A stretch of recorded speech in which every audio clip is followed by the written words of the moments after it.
boy, come up off that neck. Into the trends. CLE be the band.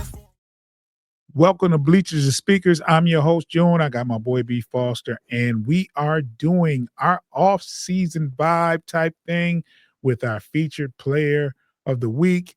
Foster is going to talk about this latest NFL draft prospect, as I said before, our off-season vibes. Before we get into that, though, I want to remind everyone to subscribe to Bleachers and Speakers on YouTube and check us out on all the aggregators for your audio fix.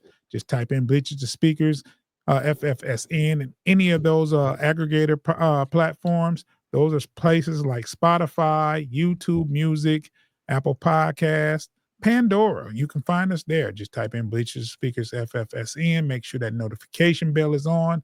So when we drop content, you'll get an alert and download those episodes. If you're not watching, Foster, there's a guy on the screen.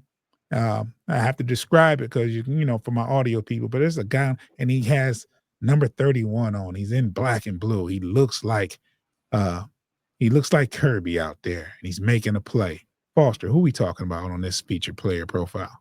Yeah, it looks like the Big Z out there, but it is Maxwell Hairston. He went to Kentucky, and he actually went to high school locally. He went to Westmoreland High School, which has been a bit of a hotbed for talent. That's where Donovan Edwards went as well. Mm-hmm. But Maxwell Hairston is a cornerback out of Kentucky. He is a ball hawk with a high IQ. He's 6'1", 186 pounds. He ran a 4.48 40-yard dash, and he is the 13th ranked corner. And 77th overall. This guy's wait. Well, hold on. What was the 40 time? 4.48. Okay, I thought you said 4.8. Oh no, 4.48. Okay. Yeah. Right, 4.48. Gotcha. 4.48. Yeah. Okay. The quarterback rating when he was targeted is 71.7, and this past year he had 1 interception, 4 pass deflections, 19 tackles, 15 of which were solo.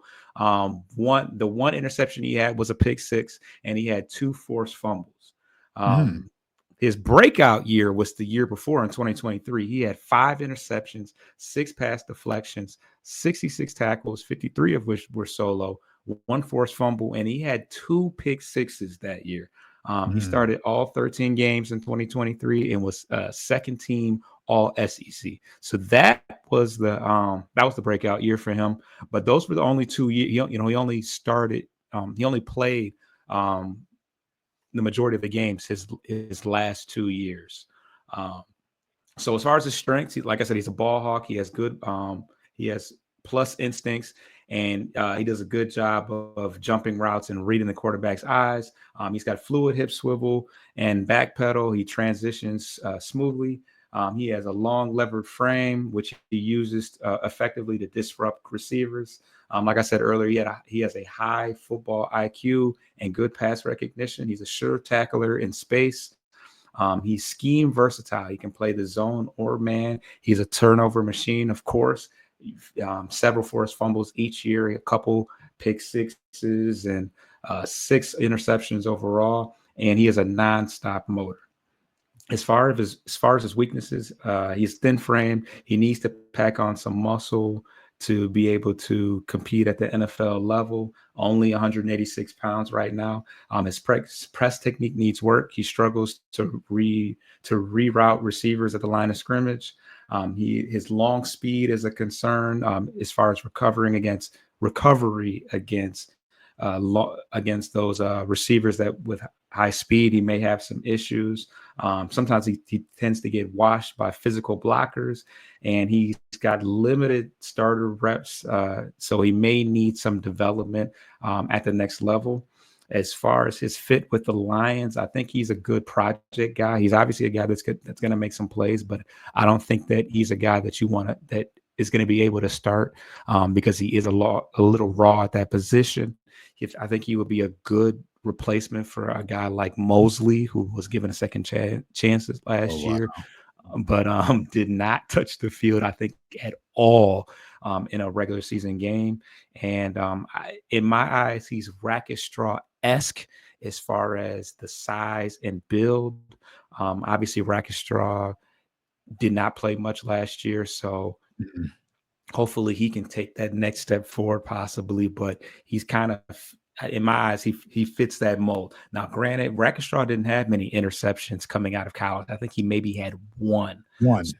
He obviously has Hairston has definitely surpassed as far as that's concerned, but similar in that sure tackler, similar build, and probably going to play slot to start. So still need some depth. We might be losing a corner in free agency, so I can't totally take him off the board, but there's a lot of corners. There's a lot of corners that will likely go ahead of Hairston. So he's a good project guy that you can kind of plug in and possibly play some special teams and develop into a starter later on. Okay.